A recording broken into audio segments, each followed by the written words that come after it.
আসসালামু আলাইকুম রহমতুল্লাহ। শুনুন, একটা কথা বলি।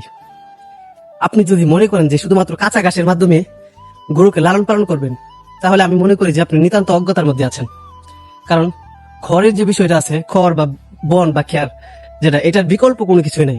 অর্থাৎ শুধুমাত্র কাঁচা ঘাসের উপর ডিপেন্ড করে কখনো কোনো গরু মোটা তাজা করা যায় না বা লালন পালন করা যায় না।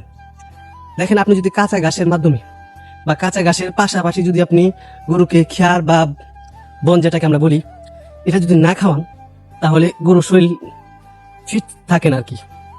ফিট ফাট যেটা আর কি, এটা থাকে না। অর্থাৎ ঘাস যেটা, এটা হচ্ছে আপনার শুধুমাত্র পানি আর কি, বুঝছেন? এটা খাওয়ার পর আপনি যদি একাঞ্জা দেন, বন দেন, তাহলে গরুর যে পেটের হজমটা যেটা সেটা বাড়বে। অর্থাৎ কাঁচা ঘাসটা খাওয়ার পরে এটা বের হবে না আর কি, শরীরে পেটে থাকবে, আর এটা একটা সিটের অবস্থায় থাকবে।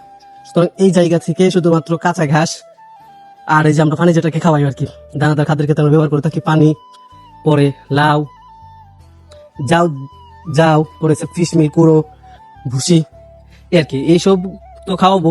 পাশাপাশি আপনি যদি খড় ব্যবস্থা না করেন, তাহলে আমি মনে করি যে গরুকে ঠিকঠাক মতো লালন পালন করার যে বিষয়টা আছে, এটা হয়ে ওঠে না। সুতরাং কাঁচা ঘাসের পাশাপাশি আপনাকে গরুর যে বন বা খেয়ার আছে, এটা রেডি রাখতে হবে। আজকে এতটুকুই। আসসালামু আলাইকুম রহমতুল্লাহ।